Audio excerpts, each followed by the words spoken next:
Hi friends, നോമ്പ് കാലമായാലും എന്തെങ്കിലും ഒരു കൂട്ടാനില്ലാത്ത വീട് വളരെ കുറവായിരിക്കും അല്ലേ. പ്രത്യേകിച്ച് പ്രായമുള്ളവരൊക്കെ ഉണ്ടാകുമ്പോൾ അവർക്ക് ഏറ്റവും ഇഷ്ടപ്പെട്ട ഒന്നാണ് നോമ്പ് തുറന്നു കഴിഞ്ഞാൽ എന്തെങ്കിലും കൂട്ടാൻ കഴിക്കാന്നുള്ള ഇറച്ചിയൊക്കെ ഇട്ടിട്ടുള്ളൊരു കൂട്ടാൻ നിർബന്ധമാണ്. സാധാരണ എല്ലാ അധികം വീടുകളിലും ഈ ഒരു കൂട്ടാൻ കേട്ടോ. അപ്പോൾ നമുക്കിത് എങ്ങനെ ഉണ്ടാക്കുന്നത് കാണാം. എന്ത് വെച്ചാൽ ഉണ്ടാക്കുന്നത് നോക്കാം കേട്ടോ. അപ്പോൾ ഇത് നമ്മൾ ഇറച്ചും വാഴക്ക ഇട്ടിട്ടാണ് ഇത് ഉണ്ടാക്കുന്നത് കേട്ടോ. അപ്പോൾ ബീഫ് ഇതേ ഹസ്ബൻഡ് മുറിച്ച് തരുന്നുണ്ട്.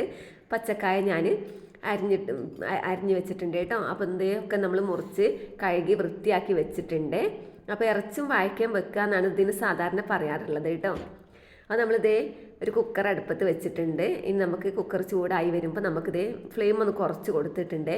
കുറച്ച് മല്ലിപ്പൊടി, ഇറച്ചിക്കറിയാണ് ആദ്യം നമ്മൾ തയ്യാറാക്കുന്നത്. ഒരു ടേബിൾ സ്പൂണോളം മല്ലിപ്പൊടി, ഒരു ടേബിൾ സ്പൂണോളം മുളക് പൊടി നമുക്ക് ചേർത്ത് കൊടുക്കാം കേട്ടോ. ഒന്ന് ചൂടാക്കിയെടുക്കാം.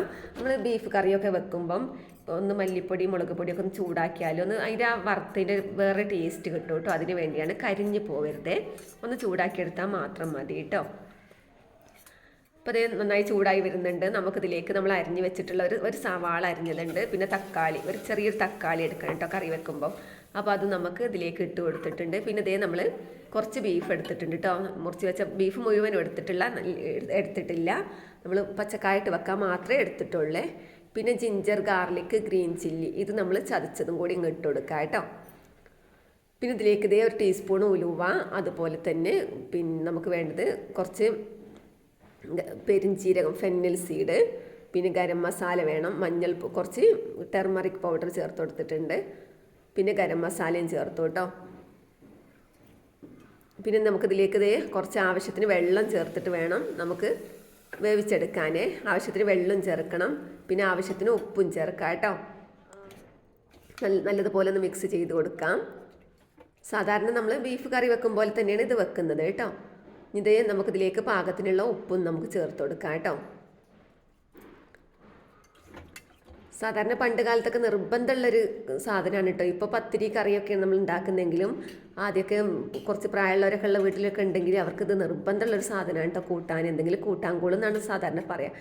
ചേമ്പത്ത് വെച്ചിട്ടോ പൂള വെച്ചിട്ട്, അതുപോലെ തന്നെ കാച്ചിൽ വെച്ചിട്ടൊക്കെയാണ് സാധാരണ ഉണ്ടാക്കുക കേട്ടോ. കാച്ചിൽ വെച്ചിട്ടുണ്ടാക്കും, പച്ചക്കായ വെച്ചിട്ട് ഒക്കെ ഈ ഇറച്ചി കറി പാർന്ന് കഴിക്കാൻ വേണ്ടിയിട്ടുള്ള ഒരു നല്ല ടേസ്റ്റാണ് കേട്ടോ. അവർക്ക് കഞ്ഞിയോ ഒക്കെയാണല്ലോ സാധാരണ വേണ്ടി വരിക. കഞ്ഞിൻ്റെ കൂട്ടത്തിൽ അറ്റി കുടിക്കും, അല്ലെങ്കിൽ നോമ്പ് തുറന്ന് വെള്ളമൊക്കെ കുടിച്ച് കഴിഞ്ഞ് നിസ്കാരം കഴിഞ്ഞാൽ അങ്ങനെ ഉണ്ടാക്കും. അപ്പോൾ നമ്മൾ പച്ചക്കായ സാധാരണ ഉപ്പും പിന്നെ വെള്ളം ഒഴിച്ചിട്ട് വേവിച്ചതാണ്. ബീഫ് വെന്ത് കഴിഞ്ഞു, പച്ചക്കായ വെന്ത് കഴിഞ്ഞു. അപ്പോൾ ഇനി നമുക്കിത് വറവിടേണ്ടി ഒന്ന് മിക്സ് ചെയ്യേണ്ട ഒരു ആവശ്യം മാത്രമേ ഉള്ളൂ കേട്ടോ.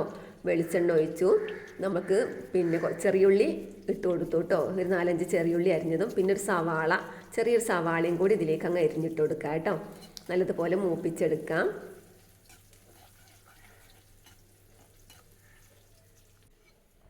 അപ്പോൾ അതേ മൂത്ത് വന്നിട്ടുണ്ട്. ഇനി നമുക്കിതിലേക്ക് ചേർത്ത് കൊടുക്കേണ്ടത് ഇത്തിരി ബിരിയാണി മസാലയാണ് കേട്ടോ. കുറച്ച് ബിരിയാണി മസാല ഇട്ട് കൊടുത്തു. പിന്നെ ഇതേ നമ്മൾ ഈ കറി വേവിച്ച് വെച്ചിട്ടുള്ള കറി ഇതിലേക്ക് അങ്ങ് ഒഴിച്ചു കൊടുക്കാം കേട്ടോ. അപ്പോൾ നമ്മൾ എത്രത്തോളം ഉണ്ട്, പച്ചക്കായ എത്രത്തോളം ഉണ്ട് അതിലേക്ക് അനുസരിച്ചുള്ളൊരു കറി മതി കേട്ടോ. അപ്പോൾ കുറച്ച് കറി അധികമാണെന്ന് തോന്നി, അപ്പോൾ ഞാനിതേ അങ്ങ് കോരി വെക്കുന്നുണ്ട്. വേണമെങ്കിൽ അതിലേക്ക് അങ്ങ് ഒഴിച്ചു കൊടുക്കുകയും ചെയ്യാം.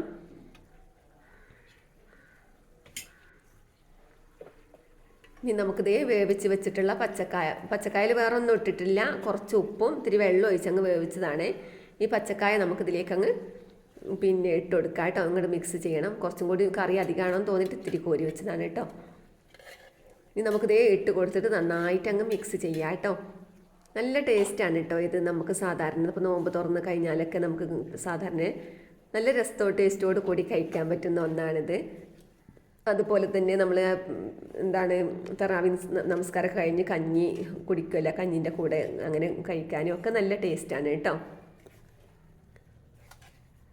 ഇനി നമുക്കിതിൽ മല്ലിച്ചപ്പോ പുതിന അങ്ങനെയൊക്കെ ഉണ്ടെങ്കിൽ അതും അങ്ങ് ഇട്ട് കൊടുക്കാം കേട്ടോ. എൻ്റെ അടുത്ത് കുറച്ച് ഇത്തിരി ഉള്ളായിരുന്നു, അപ്പോൾ അത് ഞാൻ അങ്ങ് ഇട്ട് കൊടുക്കുന്നുണ്ട്. അപ്പോൾ നമുക്കിതേ ഇറക്കി വെക്കാനായിട്ടുണ്ട്. അങ്ങനെ നമ്മുടെ മലപ്പുറം ഭാഗത്തൊക്കെ പറയുന്ന ഇറച്ചും വാഴക്കയും വെച്ചതെന്ന് പറയും, ഇറച്ചും വാഴക്കയും വെച്ചത്. അപ്പോൾ അതിവിടെ തയ്യാറായിട്ടുണ്ട് കേട്ടോ. അപ്പോൾ എല്ലാവരും ഇതുപോലെ ഒന്ന് ഉണ്ടാക്കി നോക്കാത്തവരാണെങ്കിൽ സാധാരണ നോമ്പ് കാലത്തൊക്കെ നമ്മളൊക്കെ വീടുകളിൽ ഉണ്ടാക്കുന്ന ഒന്നാണ്. നോമ്പ് സൽക്കാരങ്ങളിലും ഉണ്ടാക്കാറുണ്ട് കേട്ടോ. പണ്ടൊക്കെ എൻ്റെ അമ്മച്ചിൻ്റെ വീട്ടിലൊക്കെ എനിക്ക് ഇതൊരു പ്രധാനമായിട്ട് ഉണ്ടാക്കുന്നതിൻ്റെ കൂട്ടത്തിൽ ഉണ്ടാക്കുന്ന ഒന്നാണ് കേട്ടോ ഈ ഇറച്ചും വാഴക്കയും വെച്ചതൊക്കെ.